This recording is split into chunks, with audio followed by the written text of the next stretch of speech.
de prudencia. Una producción de Intelivoz.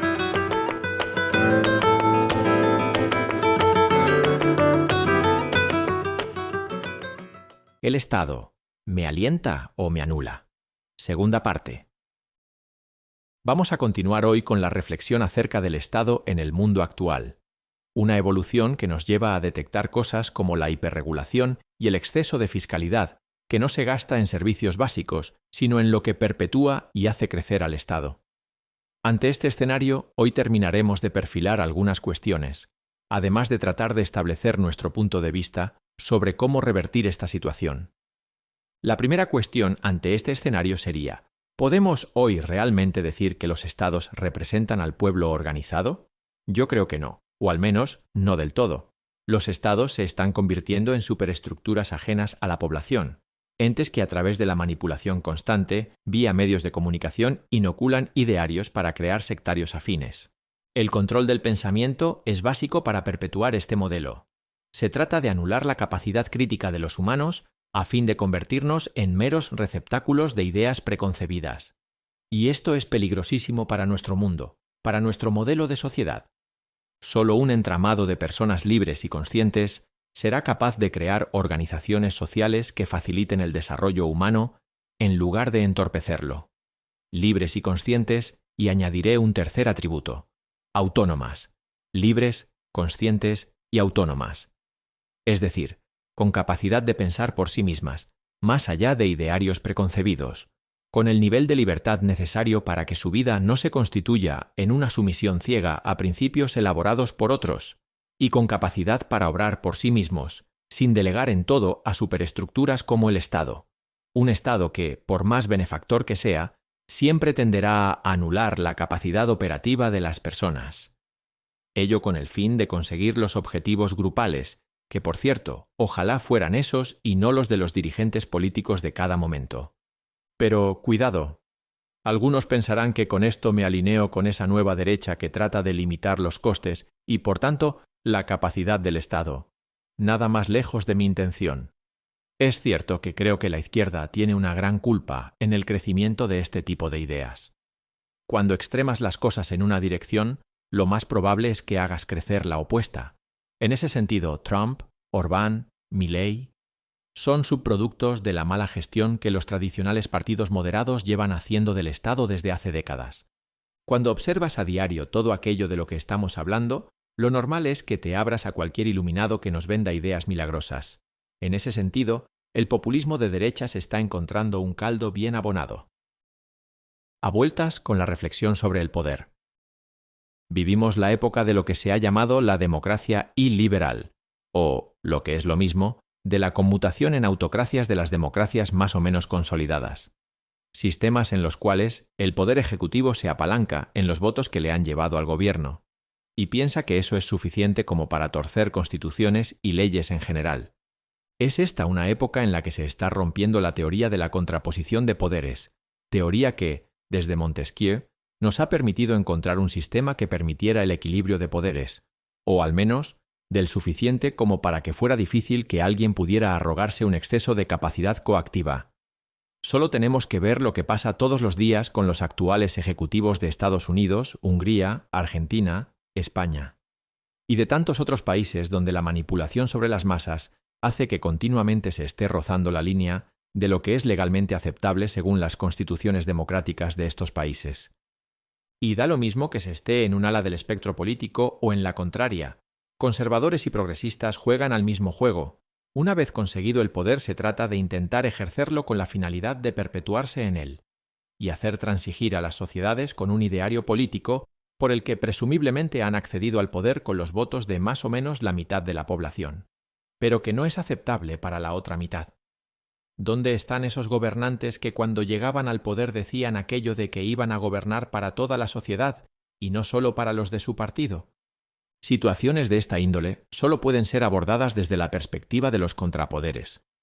Y hay una cuestión muy clara, y es que, en buena parte de nuestras sociedades, véase por ejemplo la española, el poder ejecutivo tiene una clara situación de preeminencia sobre los demás. Y la tiene porque cuenta con la mayoría parlamentaria suficiente como para cambiar las leyes. El Poder Judicial solo puede actuar en función del conjunto de leyes vigente y, por tanto, se supedita fuertemente al Ejecutivo Legislativo. Esto no es igual en todos los países.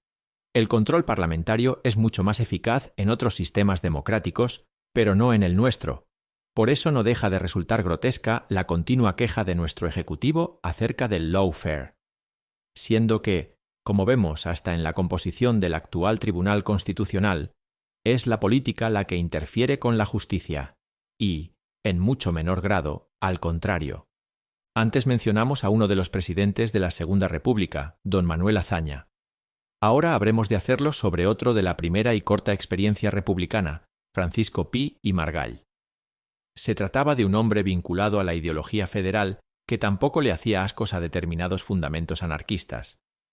Pi sabía de lo peligroso que era la acumulación de poder, pero, contrariamente a los anarquistas, dentro de una actitud más posibilista, sabía que no se podía acabar con el poder. Por ello, abogaba por el fraccionamiento más absoluto posible del mismo, de forma que ninguna facción de poder pudiera sobreponerse a las otras. Sabia concepción sobre la que deberíamos profundizar si queremos que la democracia iliberal no acabe con la división de poderes que en su día pergeñó el bueno de Montesquieu. Un asunto que me obsesiona. Me planteaba esta pregunta en el apartado anterior. ¿Dónde están esos gobernantes que cuando llegaban al poder decían aquello de que iban a gobernar para toda la sociedad y no solo para los de su partido? En este orden de cosas me gustaría hacer una reflexión sobre un asunto concreto. Me refiero a la gestión de Milei en Argentina. Tengo por él un gran respeto profesional.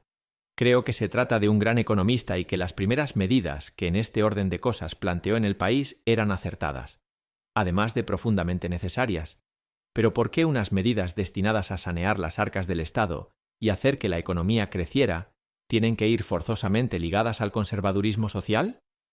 ¿Es que solo se puede ser liberal en materia económica si eres ultracatólico, abominas del feminismo y penalizas a los homosexuales?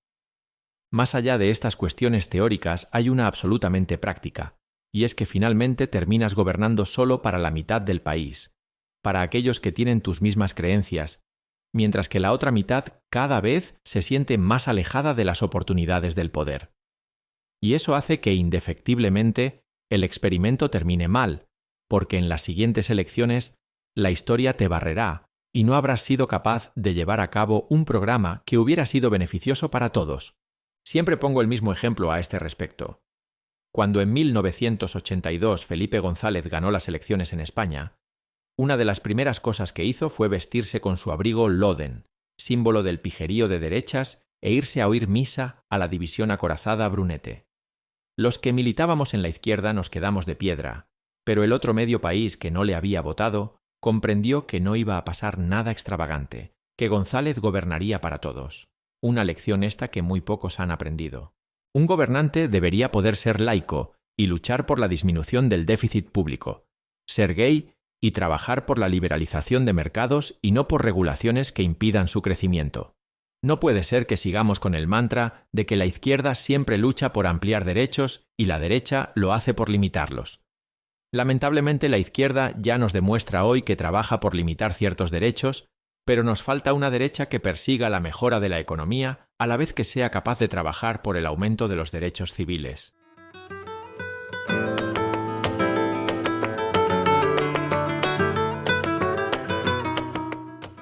Sociedad frente a Estado. Una última cuestión que me gustaría poner en el debate es la de la pérdida de relevancia de la sociedad civil frente al Estado. Los humanos estamos diseñados para enfrentarnos al medio, organizarnos y resolver nuestros problemas en un entorno de dificultades. Cuando el Estado va anulando nuestra capacidad de acción, sustituyendo situaciones que, en otro contexto, hubiéramos tratado de resolver por nosotros mismos, nos roba parte de nuestra potencia, de nuestra capacidad de obrar. Y eso nos hace individuos pasivos, dóciles, fácilmente manipulables. Os pongo un ejemplo. Todos los veranos vamos unos días a un maravilloso pueblo del Alto Tormes, en la provincia de Ávila, del que es originaria mi pareja, Santa Lucía de la Sierra. Se trata de uno de esos muchos lugares de la España vacía donde ya no vive casi nadie a lo largo del año, pero que en el verano lo terminamos poblando unas cuantas decenas de personas que casi nunca llegan a superar el centenar.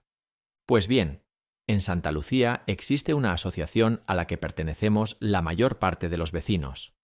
Esta asociación usa lo recaudado en sus cuotas para organizar las fiestas en honor a Santa Lucía y San Antonio. Con el dinero de la asociación se financian varias de las actividades que se llevan a cabo, pero además, en esos días que andamos por allí entre todos, de cada uno según su capacidad, se monta el chiringuito del bar, el estrado donde tocará el grupo, se adecentan y adornan las calles, etc. Con la aportación de unos y de otros, se organiza una parrillada donde algunos van a comprar las carnes, otros cortan el pan, algunos sirven las mesas, otros recogen las basuras. Es decir, una sinfonía colaborativa de la sociedad civil organizada que logra que pasemos unos días maravillosos en el lugar, prácticamente sin contar con casi ningún apoyo oficial del ayuntamiento. Ese sentirse protagonistas de la fiesta es lo que nos hace sentir bien, y lo que las organizaciones estatales parecen estar enredadas en anular para sustituir el esfuerzo colectivo por soluciones no siempre deseadas. ¿Qué hacer? Ya quisiera yo saberlo. Lo único que sé es que vamos por muy mal camino, pero me resulta difícil sentar las bases de lo que debemos hacer para mejorar las cosas. Pero hay que dar un giro a todo esto, y no parece que los partidos políticos tradicionales estén dispuestos a dárselo. Al fin y al cabo, en España gobierna el PSOE y en la UE una conjunción de populares, socialistas y liberales. Y todos ellos son los creadores y en quienes se sustenta la situación que estoy describiendo. Por tanto, la gente ve solo a la extrema derecha como única salida. Y ante ello, los partidos moderados no ven más opción que asustar a la gente con la llegada al poder de los ultraderechistas. Y cada vez que los criminalizan, aquellos ganan votos. En lugar de ello, deberían analizar las causas debido a las cuales estamos en esta situación y corregir sus posicionamientos para lograr frenar la sangría de la desafección de los ciudadanos. La clase política debe hacerse consciente de que el Estado tiene que volver al servicio de los ciudadanos. Solo cuando cualquiera de nuestros políticos pueda salir a la calle sin que nadie intente insultarle o apedrearle, solo entonces podemos hablar de que estamos recuperando un Estado democrático y social, es decir, lo que necesitamos para que nuestra vida se desarrolle con plenitud y no encorsetada por los estrechos caminos que el poder quiera fijarnos. Me gustaría solo dejar aquí algunas ideas que sé que servirán de poco, y quizá incluso sean estúpidas, pero que son las que me alegrarían la poca vida que me pueda quedar. Tenemos que ser capaces, como sociedad, de diseñar un sistema de Estado donde la mitad de la población no pueda imponerle su ideario a la otra mitad. Hay que trabajar de manera incansable en crear los mecanismos que impidan la corrupción de la clase política. Si no lo hacemos, la desafección de la ciudadanía cada vez será mayor y, por tanto, el sistema democrático se tambaleará. El Estado debe abandonar la inflación reguladora en la que se mueve en la actualidad. Cuando el individuo se siente cercado por las prohibiciones, estalla. Regulemos lo que se debe regular, todo aquello que fomente la justicia social e imposibilite que los poderosos exploten a los desprotegidos. Pero olvidémonos de las estupideces o de los asuntos fuertemente transidos por ideología. Creemos férreos sistemas de vigilancia para el control de cómo se gastan nuestros impuestos. Dediquemos el dinero recaudado a los servicios públicos básicos, a las inversiones públicas que mejoren los países, pero no a la contratación de ejércitos de burócratas de utilidad, más que dudosa, fuera de la de atender las necesidades de quienes los han nombrado. La concreción de todo esto en un Estado de derecho sólido, intocable ante el cambio político, seguro para las personas, las empresas, las instituciones. Trabajemos por la ampliación de los derechos y libertades y no por la restricción regulatoria de los mismos. Fomentemos la autonomía de las personas y no su dependencia. La educación para hacer ciudadanos libres, dinámicos, emprendedores, capaces de asociación para lograr sus fines, debe ser uno de los principios que anime toda la labor pública. Y aquí lo dejo. No sé si toda esta reflexión sirve para algo o si algún lector compartirá mi punto de vista. Pero es el mío. Me preocupa tremendamente lo que veo, y al menos me tranquiliza exponerlo públicamente.